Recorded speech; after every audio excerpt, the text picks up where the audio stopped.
Komisi untuk Orang Hilang dan Korban Tindak Kekerasan, Kontras, mengecam keras langkah Presiden Joko Widodo dalam menerbitkan peraturan pemerintah pengganti Undang-Undang, Perpu, nomor 2 tahun. Saya melihat adanya unjuk rasa penolakan Undang-Undang Cipta Kerja yang pada dasarnya dilatar belakangi oleh disinformasi mengenai substansi dari undang-undang ini dan hoax di media sosial. Tahun 2022 tentang Cipta Kerja. Walaupun draft resmi Perpu ini belum dapat diakses oleh publik, produk hukum ini membatalkan putusan Mahkamah Konstitusi, MK, nomor 91, PU 18, 2020 yang menyatakan UU Cipta Kerja inkonstitusional bersyarat. 1. Langkah ini jelas sewenang-wenang serta bertentangan dengan prinsip negara hukum yang menghendaki adanya pembagian kekuasaan serta dibarengi dengan mekanisme check and balances. Kami melihat diterbitkannya Perpu terhadap UU Cipta Kerja ini merupakan pembangkangan terhadap putusan MK yang memandatkan pembentuk undang-undang untuk melakukan perbaikan dalam jangka waktu paling lama 2 tahun sejak putusan diucapkan. 2. Lebih lanjut, Perpu ini juga menunjukkan bahwa pemerintah tidak menyetujui perintah MK agar membuat suatu regulasi sesuai dengan prinsip meaningful participation, terlebih berkaitan dengan regulasi yang memiliki dampak luas bagi masyarakat. Lebih jauh, produk hukum yang diterbitkan Presiden ini menihilkan peran MK sebagai bagian dari kekuasaan yudikatif dan perannya sebagai Guardian of Constitution. Penerbitan Perpu terkait UU Cipta Kerja sebenarnya juga tidak bersesuaian dengan ucapan pemerintah sendiri di Februari 2022 lalu lewat Menteri Hukum dan HAM, Yasona Laoli yang menyampaikan akan mematuhi putusan MK. 3. Selain inkonsisten, praktik negara hukum yang baik pun kembali tercoreng lewat gejala otoritarian semacam ini. Bukan hanya meneruskan pola pembuatan regulasi yang tidak partisipatif, pemerintah makin menunjukkan kesewenang-wenangannya lewat berbagai bentuk pemaksaan kehendak agenda pemerintah walaupun hal tersebut menerabas ketentuan perundang-undangan. Dalam aspek substansial, kami juga menilai bahwa syarat diterbitkannya Perpu yakni harus berdasar hal ihwal kegentingan yang memaksa, sama sekali tidak terpenuhi. Saat ini, tidak ada gejolak desakan dari publik agar Presiden mengeluarkan Perpu terkait dengan UU Cipta Kerja. Bahkan sebaliknya, saat tahap pembahasan hingga pengesahan UU tersebut, penolakan justru sangat masif di berbagai daerah di Indonesia. Sejak awal, proses pembuatan Omnibus Law memang carut-marut dan serampangan, sebab tidak melibatkan publik secara maksimal dan memiliki banyak muatan yang problematis. Saat masyarakat meminta agar Presiden mengeluarkan Perpu untuk membatalkan UU ini, Presiden justru mempersilahkan pihak-pihak yang tidak setuju agar menguji di MK. 4. Sayangnya, saat MK telah memutuskan bahwa UU ini inkonstitusional, pemerintah justru membangkangi putusan tersebut. Selain itu, alasan yang disampaikan oleh Menteri Koordinator Perekonomian, Airlangga Hartarto terkait ancaman global dan stagflasi sangat tidak relevan. Hal ini kami nilai sebagai akal-akalan pemerintah semata demi memuluskan agenda pemerintahan, utamanya dalam memuluskan pembangunan dan investasi. Langkah penerbitan Perpu ini juga kembali menegaskan bahwa nilai-nilai demokrasi kian ambruk ditandai dengan sentralisasi kekuasaan Presiden. Hal ini sekaligus menandai Indonesia kian dekat pada negara otoritarian sebagaimana yang terjadi pada Orde Baru. Atas dasar uraian di atas, kami mendesak berbagai pihak. Pertama, Presiden untuk membatalkan Perpu nomor 2 tahun 2022 terkait UU Cipta Kerja dan tunduk pada putusan-putusan MK nomor 91 PU 18 2020. Kedua, DPR RI untuk tidak menyetujui langkah Presiden dalam menerbitkan Perpu nomor 2 tahun 2022 terkait UU Cipta Kerja. Bank tanah ini diperlukan untuk menjamin kepentingan umum, kepentingan sosial, kepentingan pembangunan nasional, pemerataan ekonomi dan konsolidasi lahan serta reforma agraria. Ini sangat penting untuk menjamin akses masyarakat terhadap kepemilikan tanah, kepemilikan lahan, dan kita selama ini tidak memiliki bank tanah. Saya tegaskan juga bahwa Undang-Undang Cipta Kerja ini tidak melakukan sentralisasi kewenangan dari pemerintah daerah ke pemerintah pusat. Tidak ada. Perizinan berusaha dan pengawasannya tetap dilakukan oleh pemerintah daerah sesuai dengan NSPK, norma, standar, prosedur, dan kriteria yang ditetapkan pemerintah pusat. Ini agar dapat tercipta standar pelayanan yang baik di seluruh daerah dan penetapan NSPK ini nanti akan diatur di dalam PP atau peraturan pemerintah. Selain itu, kewenangan perizinan untuk non-perizinan berusaha tetap ada di Pemda, sehingga tidak ada perubahan. Bahkan kita melakukan penyederhanaan, melakukan standarisasi jenis, dan prosedur berusaha di daerah. Dan perizinan berusaha di daerah diberikan batas waktu. Ini yang penting di sini. Jadi ada service level of agreement. Permohonan perizinan dianggap disetujui bila batas waktu telah terlewati. Saya perlu tegaskan pula bahwa Undang-Undang Cipta Kerja ini memerlukan banyak sekali peraturan pemerintah atau PP dan peraturan presiden atau Perpres.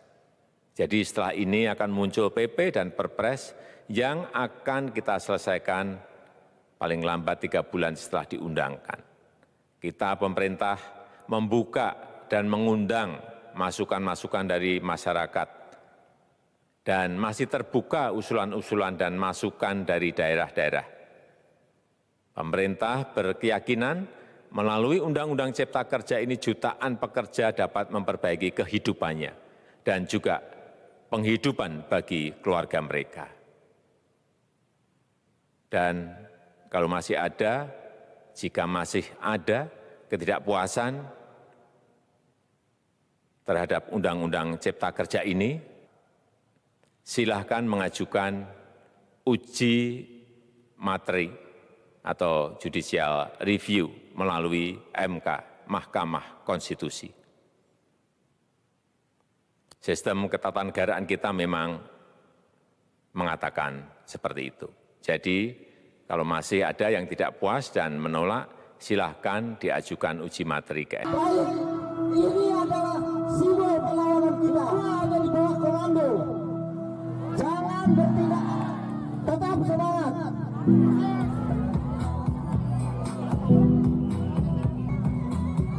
Dengan protokol kesehatan ya. Gunakan masker.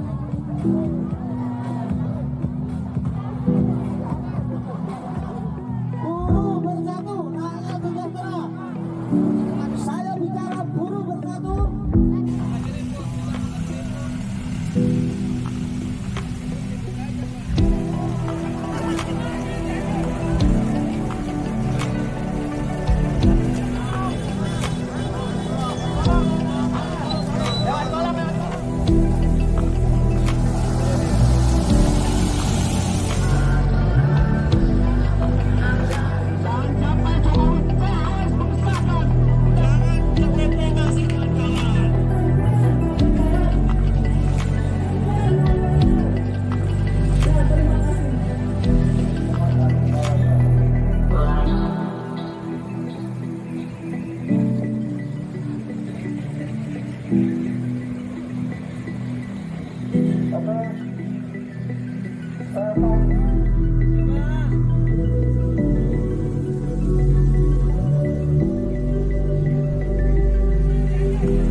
Pada intinya kita akan kembalikan bahwasanya tadi keselamatan jiwa masyarakat ini adalah hukum yang tertinggi.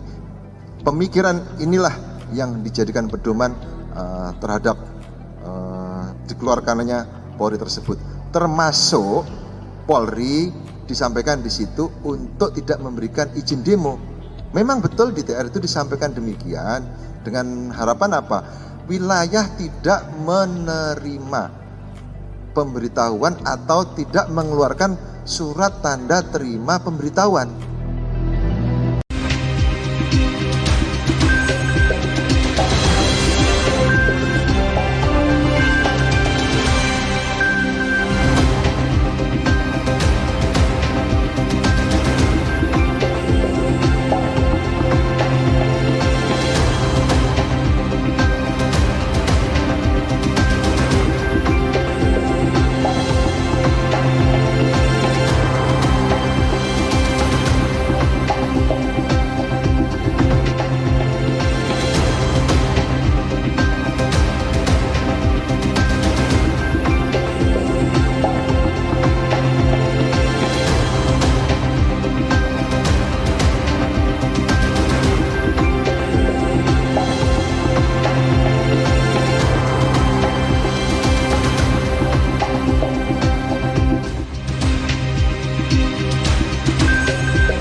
Namun, saya melihat adanya unjuk rasa penolakan Undang-Undang Cipta Kerja yang pada dasarnya dilatar belakangi oleh disinformasi mengenai substansi dari undang-undang ini dan hoax di media sosial.